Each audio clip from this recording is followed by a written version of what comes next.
DMTV Info, votre chaîne d'information en temps réel. La politique, la santé, le sport, les faits de société, la musique, les rumeurs et bien plus encore. Vous découvrirez cela dans notre chaîne DMTV Info.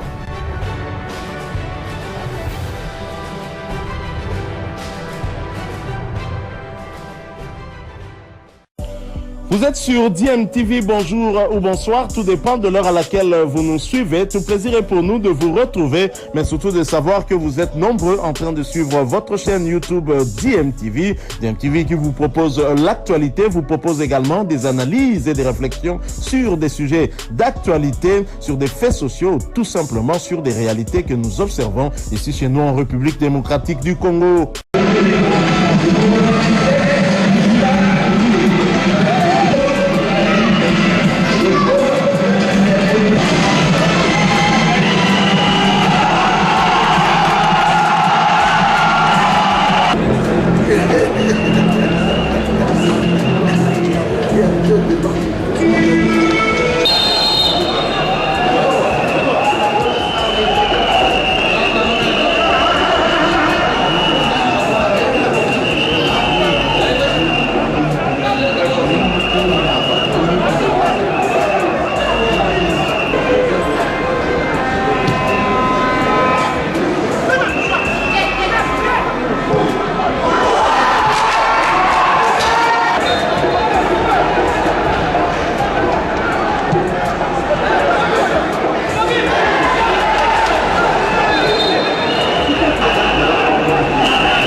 Il avait manqué la finition, donc nous avons fait le match en deux parties. Si vous avez remarqué, en première partie, donc les joueurs étaient vraiment, ils ne sont pas retrouvés dans leur façon de jouer. On n'a pas pu vraiment poser le ballon, donc vu la taille de l'adversaire, donc on a trop reculé en première partie. Donc c'est en deuxième partie qu'on a vu qu'on pouvait vraiment jouer haut, attaquer l'équipe. Qu'on a relancé, c'était avec un grand retard et on a pêché aussi devant les buts, c'est des lacunes que nous avons corrigées avec le joueur. Bon, je pense que nous avons, comme vous l'avez souligné, vous avez vu la première partie où on ne s'est retrouvé pas, on ne retrouve pas nos repères. Donc il n'y a pas d'autre discours quand tu es mené à 2-0. Donc il ne sert à rien encore de rester derrière défendre. Donc on est sorti pour jouer le tout pour le tout. Et puis on a aussi essayé de revoir un peu les dispositions tactiques par rapport à nos adversaires. Parce que nous ne connaissions pas bien, donc vu le match de l'ampleur de la première partie, donc on a essayé un peu de changer la tactique du jeu. C'est ce qui a changé le rythme du jeu en deuxième partie. Remontada, c'est un peu difficile parce que vu l'ampleur du match, donc rien n'est impossible. C'est un match de football, le ballon est rond, mais on ne prédit pas la victoire avant le match. Mais ça va être un match difficile en RDC, mais nous serons présents, Inch'Allah. Au lieu de vous répondre, je vais répondre tout d'abord à mes autorités de mon pays qui nous organisent les championnats, qui ne nous mettent pas dans des situations très difficiles où on doit recommencer à zéro, former un joueur. Vous savez la physiologie de l'athlète, comment c'est difficile. Quand un championnat qui ne joue pas pendant plus de 7 ou 8 mois, vous comprenez qu'il n'y a pas de rythme. Comme il n'y a pas de rythme, quand vous vous retrouvez face à une équipe qui est physiquement plus forte que vous, malgré la technicité que vous pouvez avoir, vous n'irez nulle part. Donc la difficulté qu'on a eue, c'est qu'en deuxième mi-temps, je crois que les gens vont céder. Il y a eu une pression constante des Tchadiens et ça nous a fait reculer. Du moment où ils ont marqué ces pénaltys, il y a un doute méthodique qui s'est créé dans le cerveau du joueur. Ils ne savaient pas comment ils allaient gérer la dernière partie et tous ces calculs-là font que je crois que l'équipe a cédé un petit peu. Il fallait procéder des méthodes de changement pour essayer un peu de contenir la fougue de l'équipe tchadienne. Donc la seule difficulté c'était on n'a pas si redémarré en deuxième mi-temps avec une condition, avec une fraîcheur satisfait du résultat je parle. Si, du contenu peut-être non, mais à l'air de charge, les joueurs, je savais qu'on allait souffrir contre l'équipe tchadienne, ça dès le départ, parce que je vous ai dit encore, ces manques de compétition nous fait défaut jusqu'à aujourd'hui, mais bon, il que comme on a joué là, je crois que ça va relancer un peu la machine. Vous savez, les corps, c'est une machine humaine, hein, donc qui est servie par des organes. Donc la preuve, vous voyez, l'un des organes qui a des cerveaux, qui est le plus précieux, mais dès qu'ils ont marqué, ben on s'est perdu un peu malgré la qualité technique. Vous avez vu, il y a quand même des joueurs de grande qualité là, mais ils étaient tous paumés dans l'histoire. Ouais, j'ai dit qu'on allait limiter les dégâts parce que au niveau de la condition physique, on n'y était pas vraiment à la hauteur de ce qu'on devait. Un Congolais doit représenter. Un Congolais, c'est un gars qui est combatif, courageux, orgueilleux même. Mais là, je crois que c'est comme les Camerounais, de la même manière. Hein. Donc on n'a pas si le faire. Mais on va remédier ce côté-là pour la semaine qui reste. On va rechercher tout d'abord cette fraîcheur physique, mentale, qui fera de nous qu'on soit meilleur que le match qu'on a joué aujourd'hui.